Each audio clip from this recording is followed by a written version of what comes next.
Lunuganga was created by Geoffrey Bawa over a period of 40 years and is considered to be a seminal expression of his practice, a place where much of Bawa's architectural thinking was explored and expressed. Bawa always invited artists to make work on site or to be inspired by it. This year, as part of the artistic program commemorating Geoffrey Bawa's 100th birthday, Lunuganga will reconnect with this energy to host a program of installations by artists and makers from Sri Lanka and abroad, in a series where the garden is explored as a site of hospitality and a place of encounter. In his notable book on the subject of gifts, Lewis Hyde remarks, "When we are moved by art, we are grateful that the artist lived, grateful that he labored in the service of his gifts. If a work of art is the emanation of its maker's gift, and if it is received by its audience as a gift, then is it too a gift?"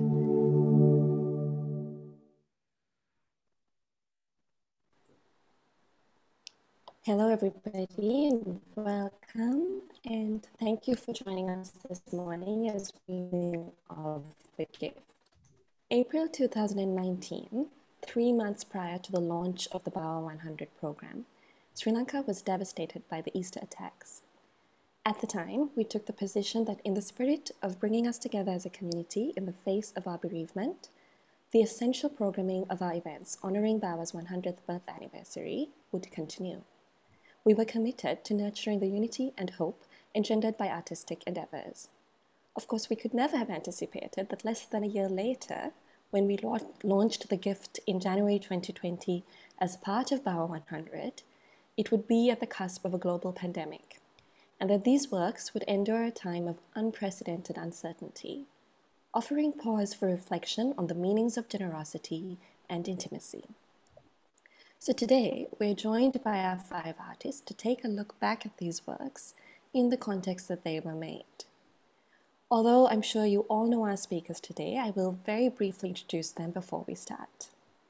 Kengo Kuma is a Japanese architect and a former professor at the Department of Architecture in Tokyo. He has an eminent practice both in Japan and abroad, which includes the recent Victoria and Albert Museum in Scotland, Hans Christian Andersen's Museum in Denmark, and of course the Olympic Stadium complex in Japan for the 2021 Tokyo Olympics. Mingwei is an artist living in Paris and New York. Mingwei creates participatory installations where strangers can explore issues of trust, intimacy, and awareness. Mingwei has an established exhibition history, including solo shows at the Gropius Bau in Berlin, Centre Pompidou in Paris, the Met in New York, Mori Art Museum in Tokyo, and the 2017 Venice Biennale. Dominic Sansoni is a photographer whose work shows an emphasis on documentary and travel. He has published several books, including Lunuganga, Sri Lanka, the Island from Above, and Bawa, the Sri Lankan Gardens. His pictures have appeared in Time, Newsweek, and Asia Week. He has exhibited across South Asia, including at the Asia Pacific Triennale and Columbuscope. Dayanita Singh is a photographer whose primary format is the book. Singh has worked extensively with publisher Gerhard Steidl and is the creator of several books and book objects, including Zakir Hussain, Myself Mona Ahmed, Museum of Chance, and Box 507. Her work has been shown at the Hayward Gallery and Fritz Street Gallery in London, the Museum of Modern Art in New York, the Art Institute of Chicago, and the Venice Biennale. Chandragupta Thenuwara is an artist and professor at the University of Visual and Performing Arts, Colombo. In 1993, he founded the Vibhavi Academy of Fine Arts, an artist-run alternative art school. His works are included in the collections of the Queensland Art Gallery, Australia, Fukuoka Asian Art Museum, Japan, and LACMA Asia, USA. He has exhibited over the past 24 years, and he will be participating in the forthcoming Venice Biennale. And finally, our moderator for today's panel is Suhanya Raffel. Suhanya is the Executive Director of the soon-to-open M+ Museum for Visual Culture in Hong Kong. Prior to joining M+, Suhanya was Deputy Director at the Art Gallery of New South Wales, Australia. She has been a trustee of the Geoffrey Bawa Trust and Lunuganga Trust since 1995 and is a board member of the International Committee for Museums and Collections of Modern Art, CMEM. She was awarded the Chevalier in the Ordre des Arts et des Lettres by the French government in 2020. Before handing over to Suhanya, over to you, Suhanya. Thank you. Thank you, Shari, and thank you to all of our artists for joining us today, evening, morning, afternoon, depending where you are. So thank you for joining. But I also want to say thank you to all our participants who are, I can see there's just coming up to 80 of us from across the world, zooming in to listen to our conversation. And as Shari said, just to go back to remind ourselves that we have lived through an extraordinary 18 months, months that we could never have predicted.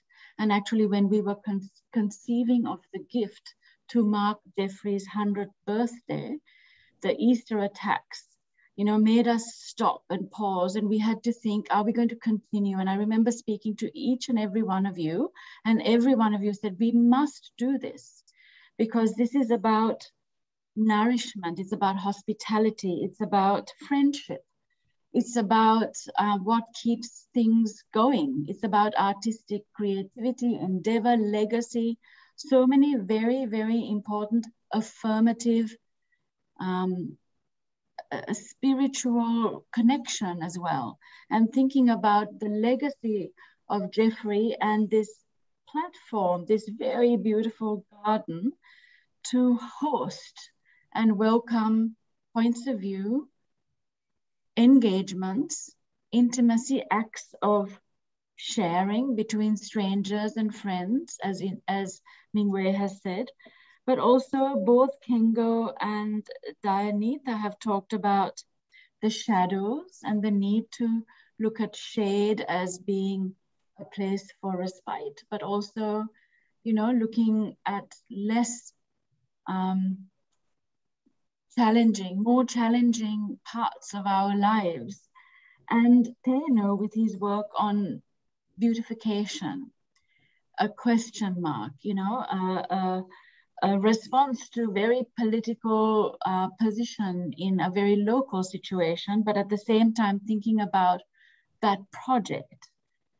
And of course, Kengo, with the work that you've made, the Kitul Ami, a place for harmony, a place that looked at the tea house as a site of sharing, many kinds of responses to place.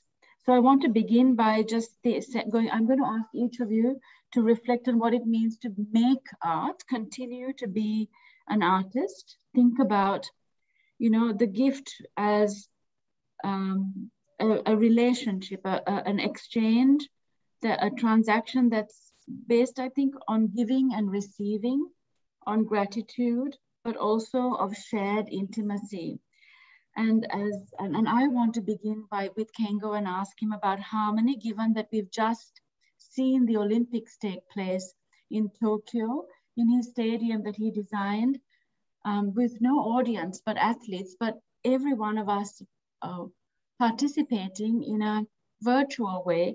How does he feel as architect, as a person who, made these key decisions in times when there was no pandemic, but then watched the use of these spaces, including our Kitul Ami in Lunuganga. Kengo, over to you. Hi, Sanya. I want to start from the topic of Olympic Stadium. I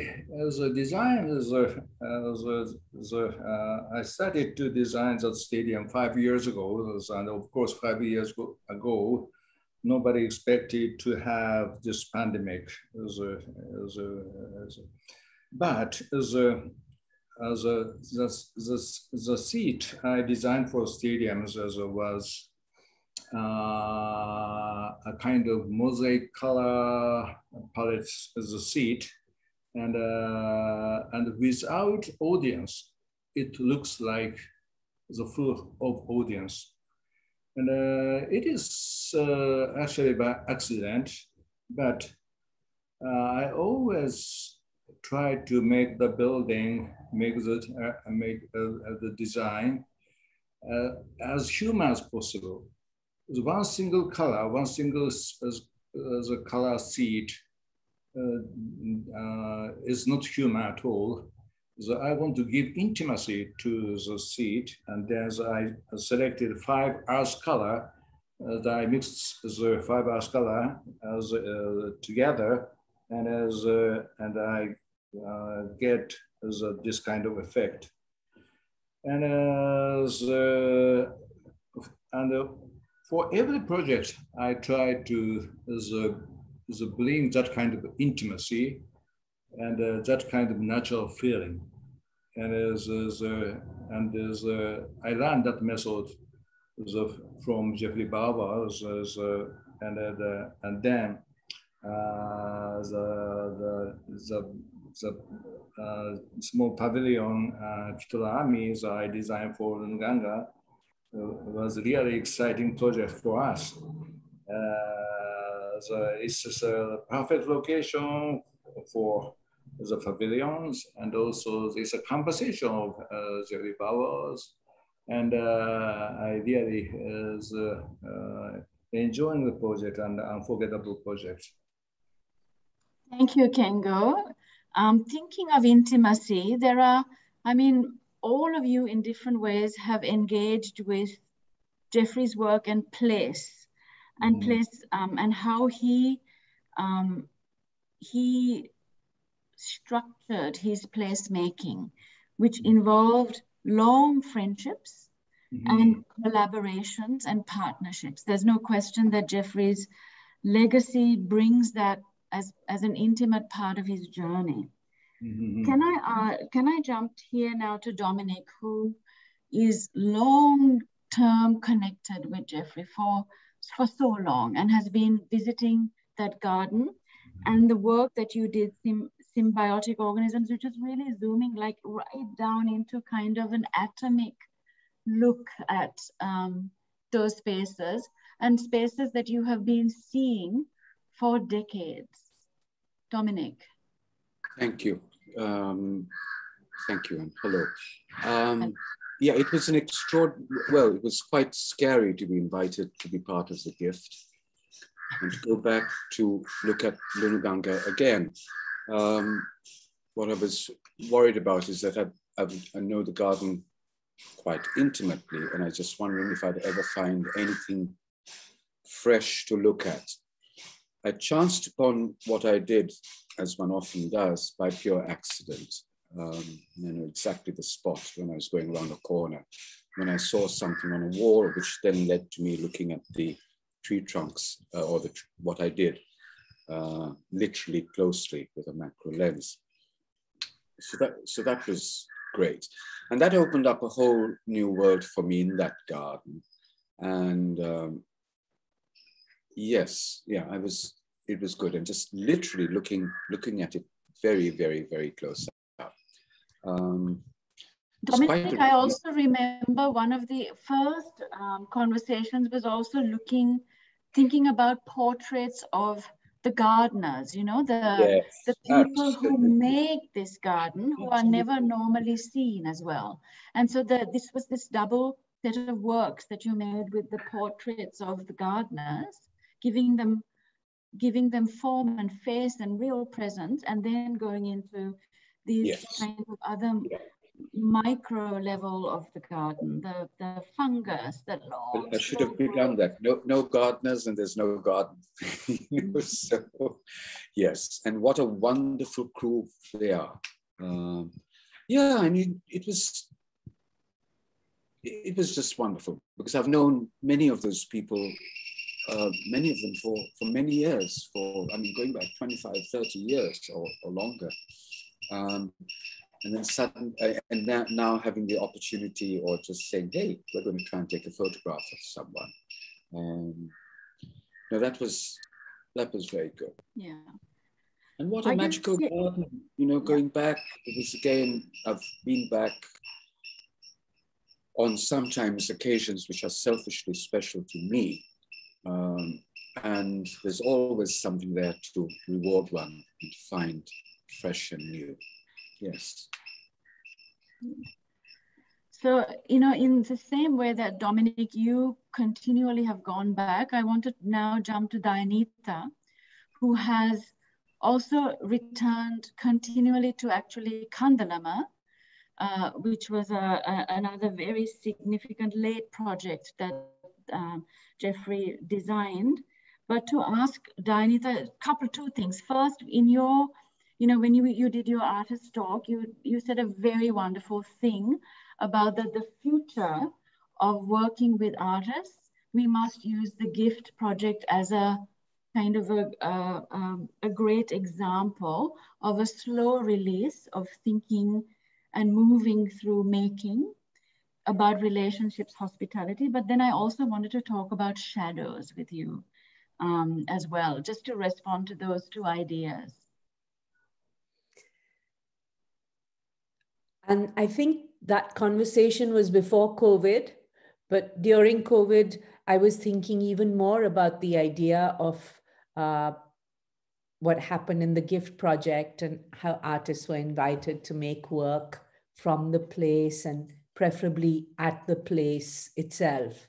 And if you know the kind of shipping costs and insurance costs that go into making a biennale. And I've been telling everyone, especially at a COVID time, that it just makes complete sense to use artists that are there to make work from the place. And somehow when you bring the gift into the practice, it releases something that invitation to a biennale does not, or a museum exhibition does not. Because when we start with the idea of the gift, I think the levels of generosity are just implicit in everyone, you know, not just the artist, but everyone who's working on the project. Perhaps even the people who come to view the project, just because it is about the gift. And the gift has only gone on to become something, I think, far more valuable after the time of COVID.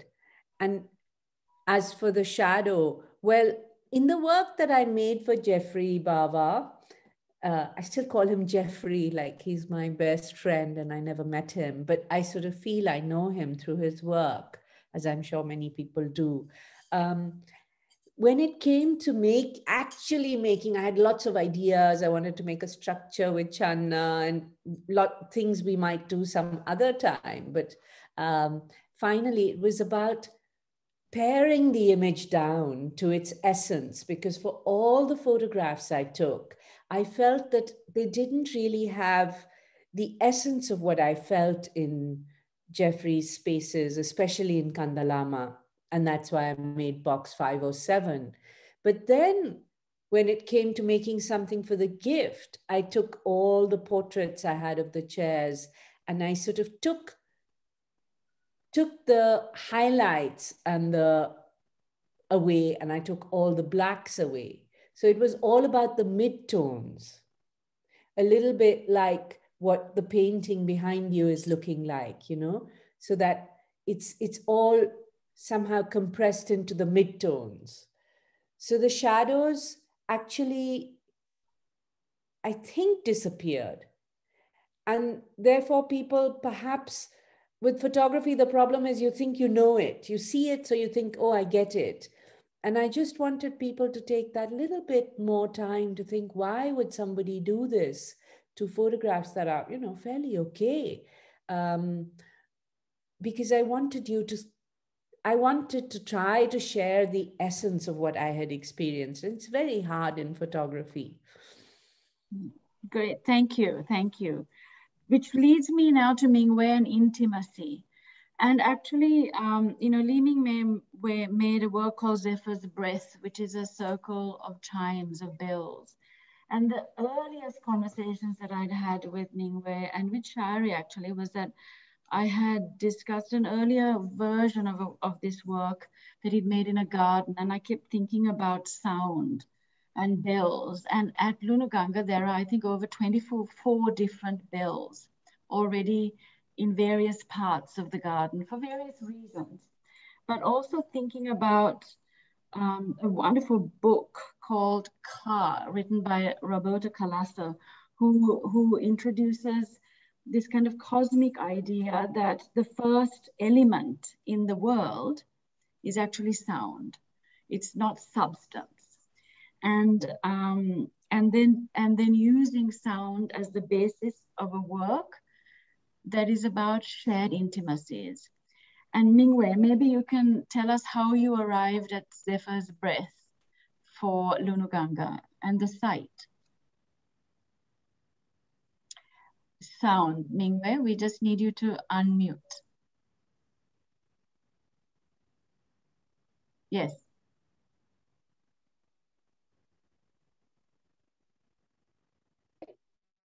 Okay.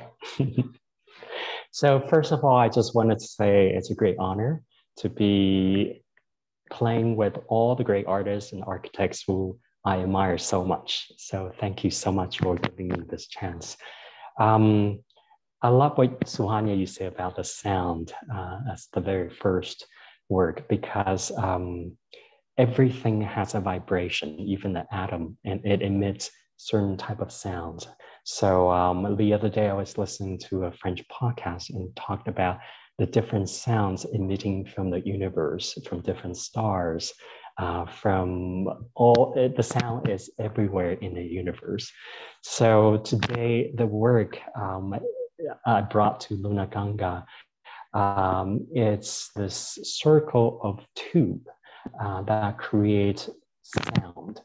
And I often think that this work, Zephyr's Breath, it's really not created for just one person or for us or for anyone. It really exists in its own, and having a conversation with the environment, the garden, the birds, the squirrel who comes and play around on top of it.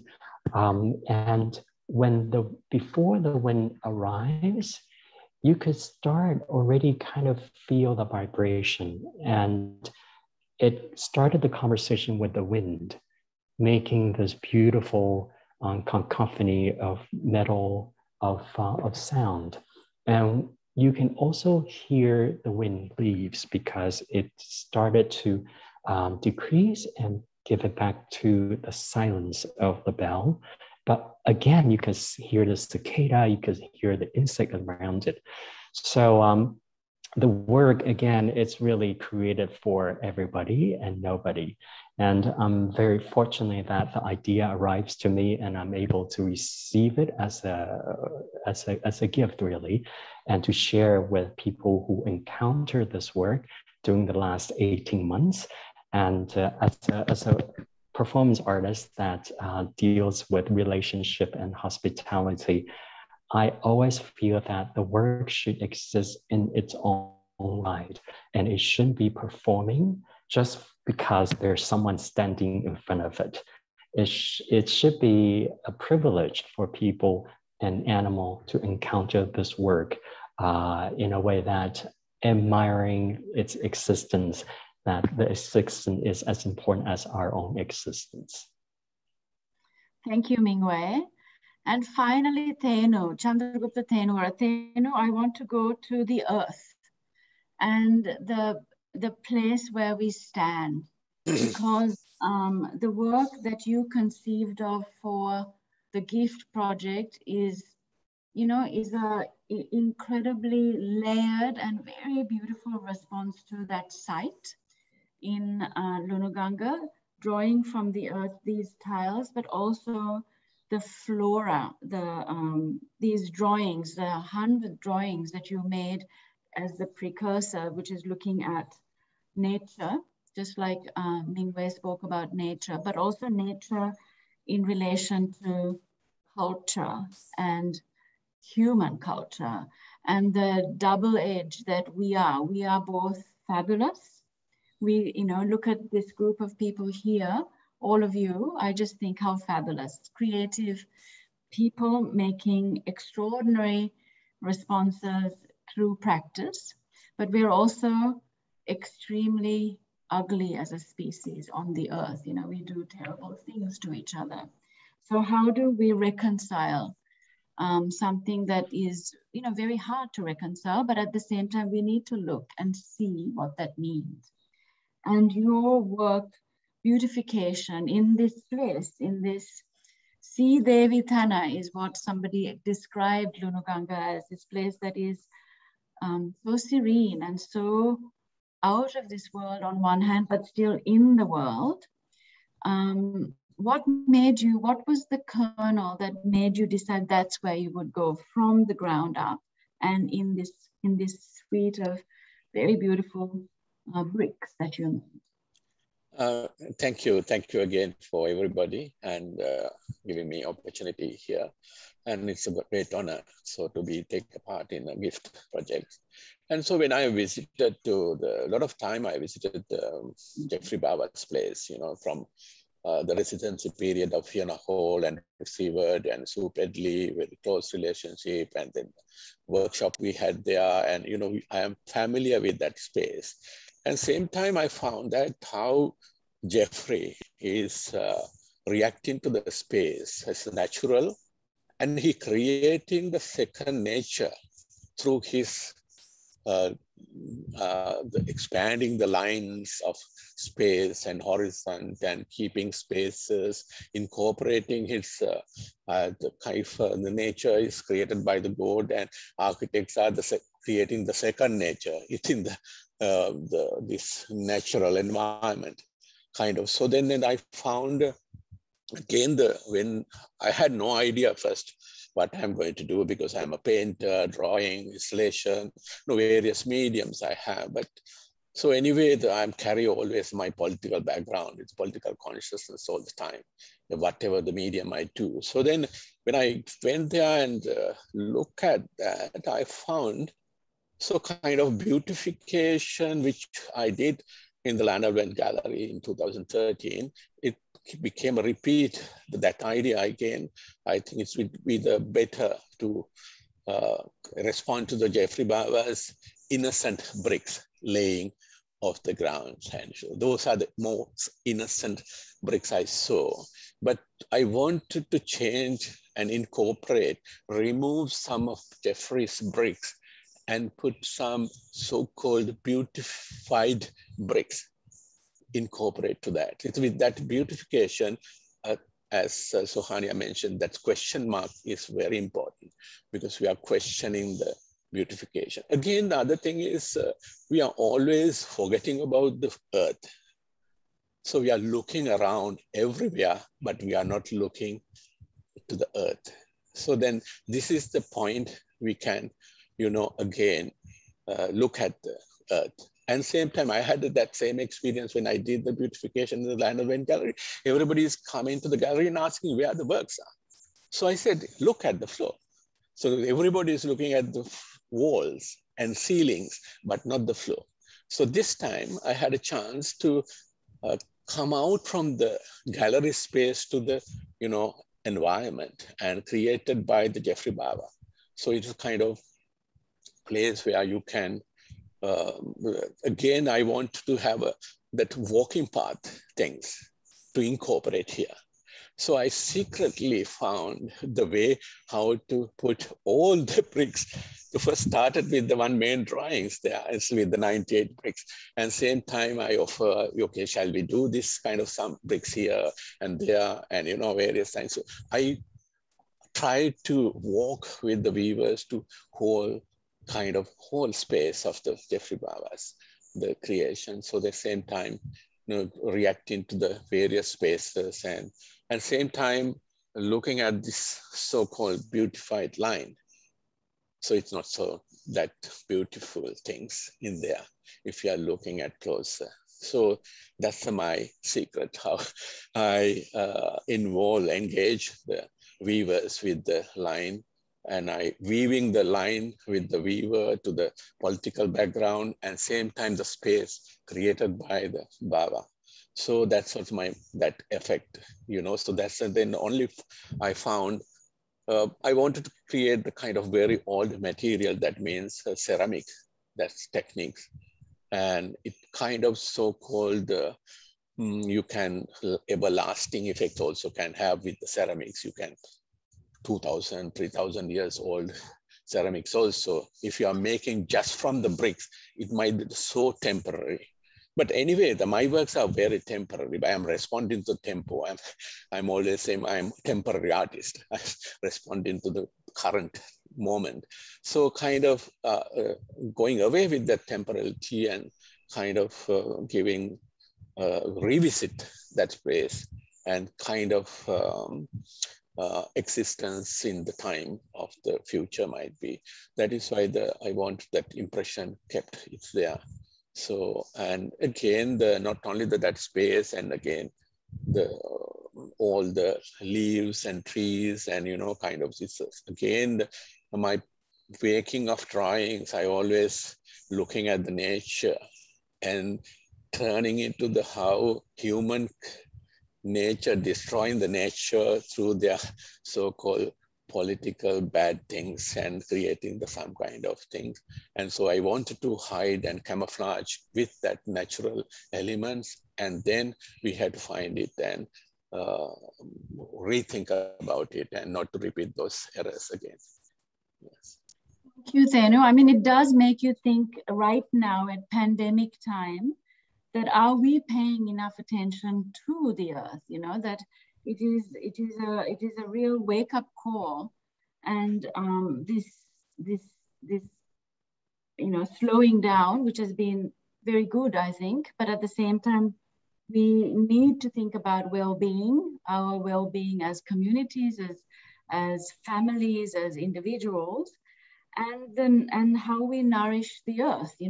Going right back to what you said about being alert to nature and being really thoughtful about practice. And this leads me back to you, Kengo, because your practice is marked by very careful selection of material and a very deliberate response as architect to thinking about nature and what that practice means, and as an architect, how you actually produce and the choices you make. And I know it's a long history of thinking this through. So Kengo, maybe you can talk a little bit about that, because the choice of material is so fine. Yeah. I think as in 20th century, most of architects the thought the concrete and steel were only the options for the building design, and by using those limited material, they were competing to create unique shape. But it was very unhealthy, I think, because the material is most important for human. And as also material is very much related with the relationship between nature and human. And then instead of using concrete and steel, I am trying to use the local material as possible as can. And Geoffrey showed us a good example of using local material. And as a kit for Kitorami as a pavilions, we did use the very unique as a material is called kito. It's coming from the flowers of the trees, and it is it's very soft and as a very unique as a textures. And also, I found a very good as a craftsman, she's old lady, but as a for the technique as a, with the kettle is really is different from industrial technique and industrial attitude to material. And as our kettle army is made by for hand, and as a conversation between for hands and materials has created the uniqueness. And as I want to apply that kind of method for other bigger projects. But as a start from small pavilion is very important. Small pavilions, we have the freedom, and as we have enough time, and freedom and as enough time is very important for our practice. That is in most of the bigger project in the city. So it is difficult to find that kind of freedom that kind of enough timing, but after pandemic, most of people began to think the concrete and steel were not fitting with human, and it's very those materials were very unhealthy and just giving us stress. And instead of using those industrial material after pandemic, so we should change the material for building, and as for that kind of change, the Geoffrey can be the big teachers of us. Thank you, Kengo, because I think what also sits there in what you're saying is this idea of permanence and impermanence, because even Kitul Ami, we know eventually it disintegrates into the environment, very natural material. It has a limited lifespan as well. And part of the GIFT project was building in that it's okay. That things don't need to be forever. And that the encounter, for those of us who have been able to see it, wonderful. We can talk about it, we remember it and recall it as well. But then the other lovely thing you've just said is about the freedom of the GIFT project to try things and think about, be able to test things as well, which you can't do in other forums. And that's wonderful for me as a trustee of Geoffrey Bawa Trust and Lunuganga Trust, that we've been able to provide a space for that kind of thinking as well. Very important thinking for creative people to have that space. I can see Dayanita nodding there. I'd love to hear from you, Dayanita, what you're thinking exactly in response to what Kengo has said. You're muted, Dayanita.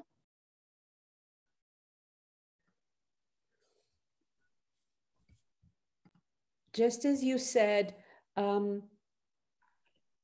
to have been given this opportunity to experiment and, to be able to try something that you wouldn't do otherwise, and you take a risk, and then you wonder, what is the risk? Because I'm doing what I really want to do. So actually there is no risk.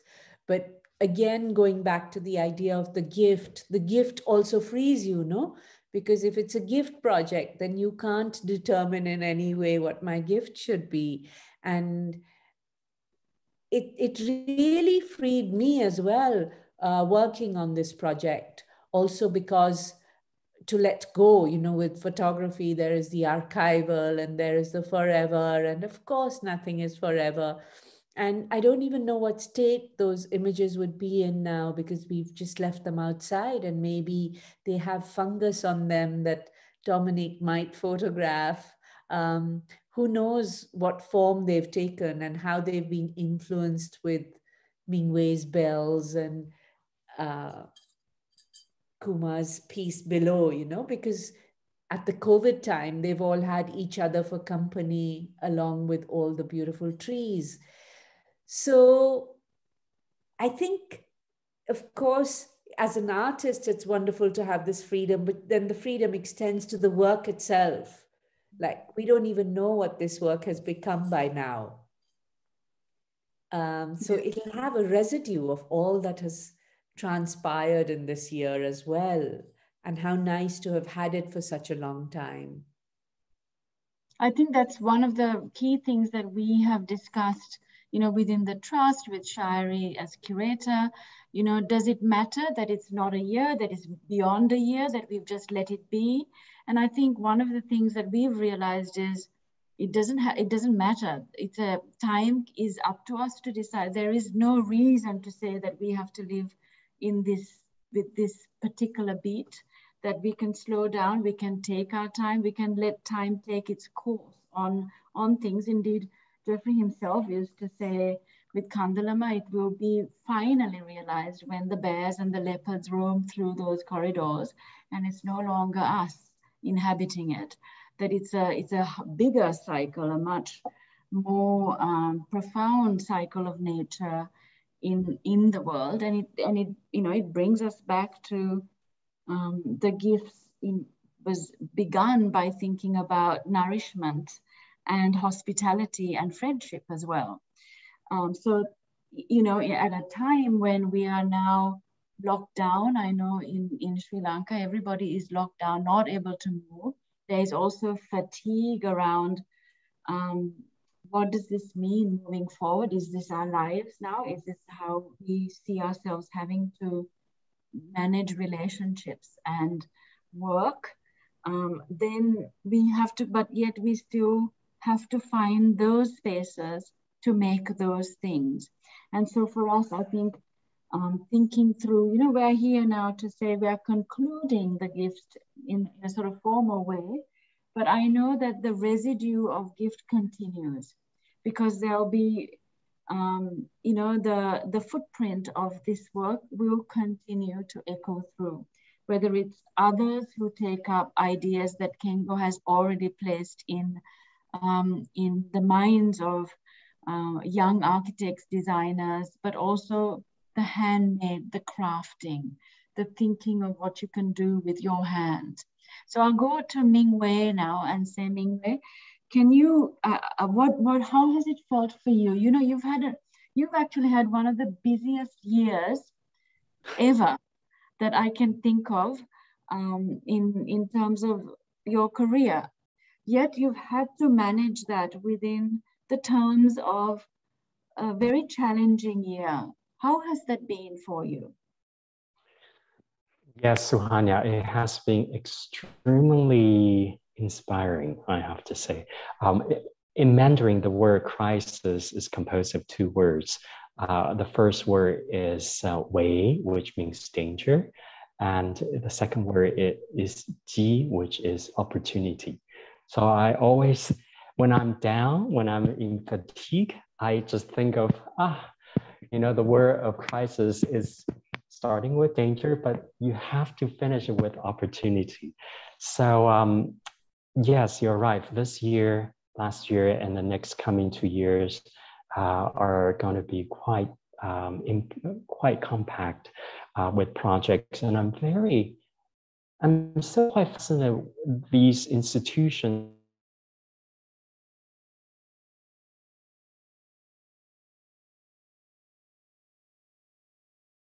strangers.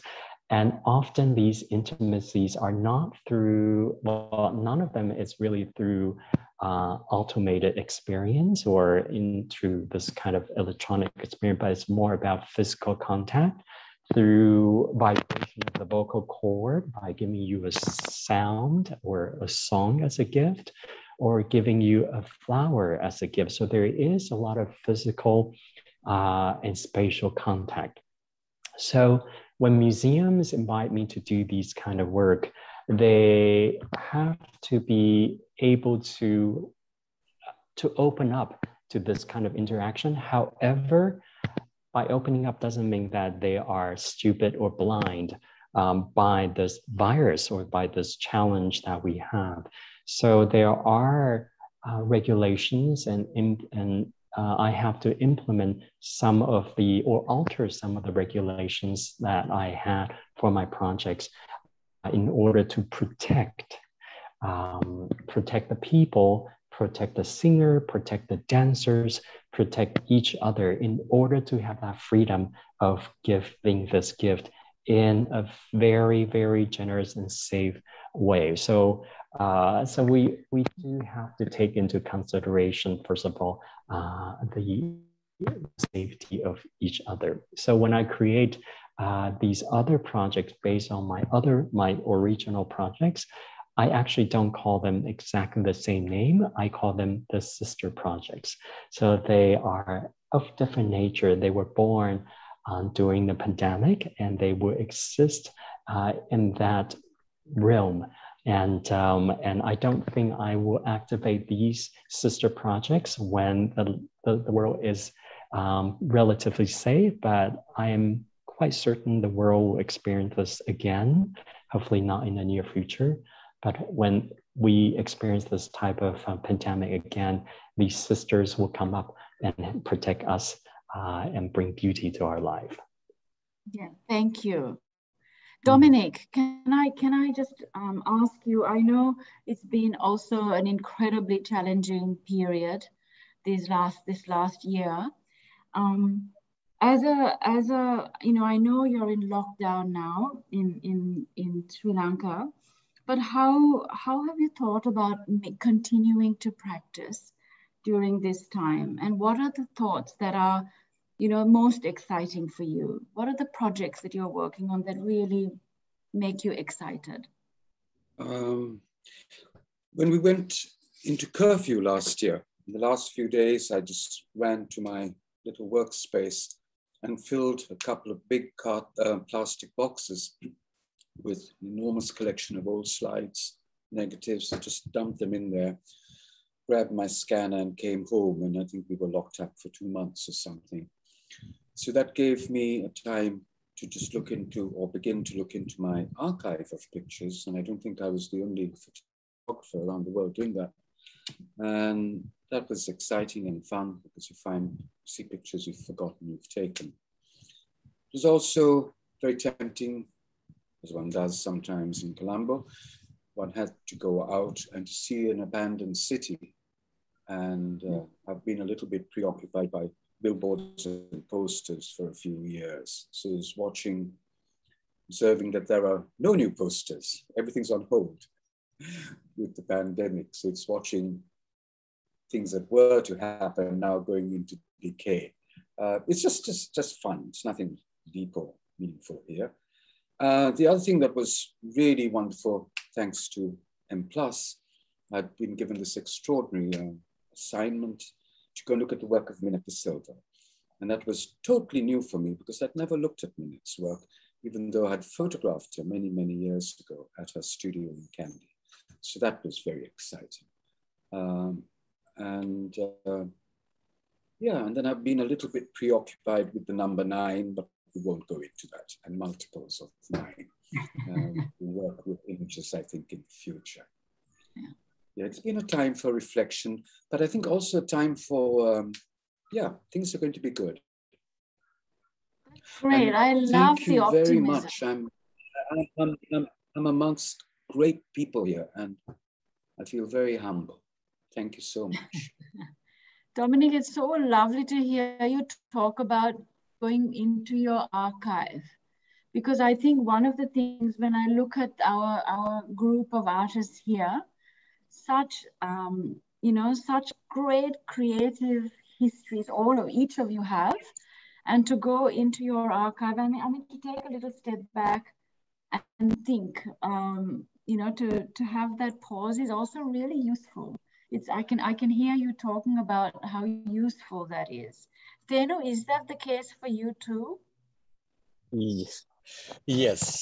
So then I face a lot of challenges because of my nature. I have to be in the society, and and how to not to be in the society was the problem. So that is why but again, the COVID pandemic closed my surrounding and create the blinds. That is why I used blind as this year, July exhibition. So we are seeing, same time not seeing things because of the pandemic, politically blind. And, you know, we are, as a human kind also, they're used to not to see, or might be the restrictions given by the fear around surrounding, political surrounding, also creating some kind of blinds. So the whatever makes, so then I thought about that, and that's also a kind of extension of my work, continuing work throughout the pandemic. And so another thing is kind of, you know, whatever you have no freedom, artists has to find their own freedom. So then they have to go through it, and even allowed freedom or not allowed freedom, also you have to find your freedom. So that is why the other projects I'm thinking about how to go beyond the space, you know, kind of incorporating the sky surrounding Earth and the center.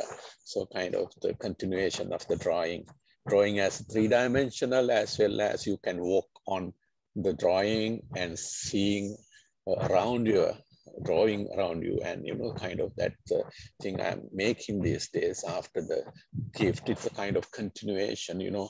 So gift is also the kind of work, nearly 20 years of energy is there, and the responding to the kind of from 97 when I started my barrelism. So the a lot of elements are coming through and refined, and, you know, kind of things. And when I'm doing also, I had three challenges. So in 2019, one was political. I had to escape from Sri Lanka for a short period. I made a promise to Bawa, Geoffrey Bawa's in my heart. So I have to give gift. And that is why other people said, don't come back to Sri Lanka. So I came back to complete that, my promise. So then I came, so then the pandemic started. So then I had to overcome with that. Some brief moment I had to use for my realization of other thing is the technical challenges I made. Whole my first work was broken part and pieces because of the technical lesson. And I have to redo it. 3 times I made this work. One in the isolation in Germany, I made the drawing. I said, I want to be with the mind, with the work. So then I came back and realizing same drawing to the work. So waiting the results, it was broken. Again, I have to work again the same, repeating my original concept 3 times. Kind of so that's a great thing also. Might be the, that's training might be help me to go steadily and in your idea. So that is why very important to artists to have a kind of, you know, experience throughout the work and his life experience, and at the same time, the courage and not to go abandon things, and, you know, and that's a fight and we are doing. So it might be that will help to the people to keep their own fight in future. So how we fight, that will, the result is the artwork. So then people will look at the artworks and they will continue that fight further. So that's my fight. That's the way I think about these challenges and how I'm meeting those challenges and resolving those things. Yeah, that was, yes, always, every time, without challenges, without risk, there is nothing. So we have to take challenges and we have to take risks. So that is the whole life. Yeah, so it's a continuation of life. It's art is part of life, and it's a kind of giving the hope also, like for the future also. And yeah, so that's the main thing. So that I was so happy. And again, before the project, I knew only 2 artists. Mingwei about his sapling idea when I met Suhanya. So we would talk about Mingwei work. And then Dominic, I know in Sri Lanka. So I'm glad to meet Dayanita and Chandragupta Kuma throughout this project. So it's a great opportunity to have individually work cooperatively and cooperation with individualities, and, you know, same time. when I do my work, I knew that might be the Mingwei work will be closer to my work. So then I have to rethink about how that sound and my lines work together. Later, Mingwei found another place. So then I kept mine in isolation. I had to link Mingwei a little bit far away to my work. So, yes.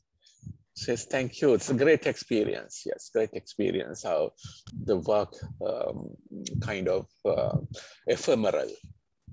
Some we do by my nature, my works might be the kind of so-called eternal things, strokes and the lines and material. But anyway, art is kind of ephemeral things.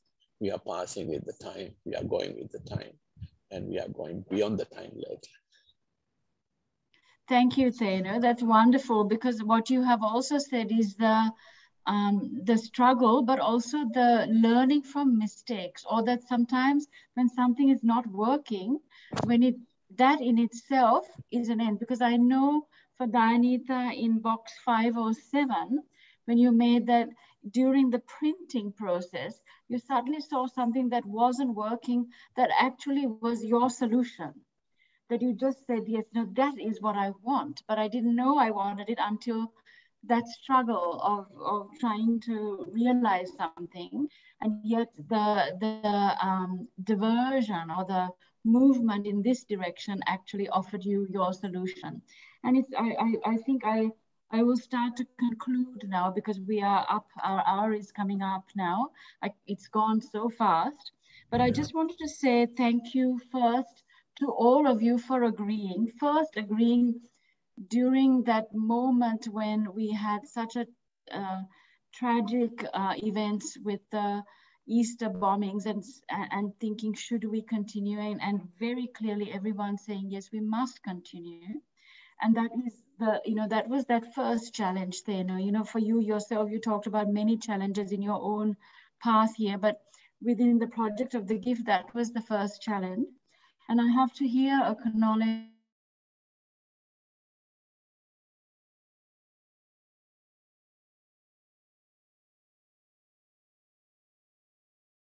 for the first time, the trust reached out to individuals beyond our own, because we knew we couldn't afford to do this. And so I just want to make a heartfelt thank you to those individuals who made it possible for us to allow the 5 of you to experiment and be very responsive to the situation as it moved through. And I think we learned a lot in the trust. I think we also have now great friends. And in a time when we can't meet, we have actually been able to sustain ourselves through the friendship of the gift. And that is the great gift of this project, is how we sustain ourselves. And I think I want to end by saying that we all carry and we give to others. And giving to others is also about receiving. And I want to say that for us in the trust, we will persevere and think about the next stage of what the gift can bring to others, and see how we take this, because it is a challenge. As Theno says, don't give up, we must keep going. And so how do we keep going, and how do we bring people back together again?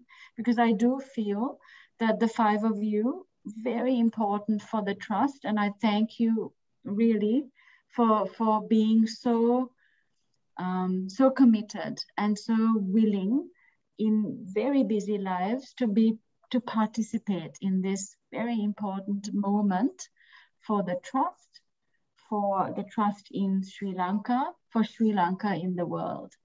So thank you very much. Have a wonderful day, and we continue our conversation. Thank you to all of you for participating, and our participants who've joined us, all 95 of you. Thank you and goodbye. Bye-bye. Bye-bye. Bye-bye. Bye-bye.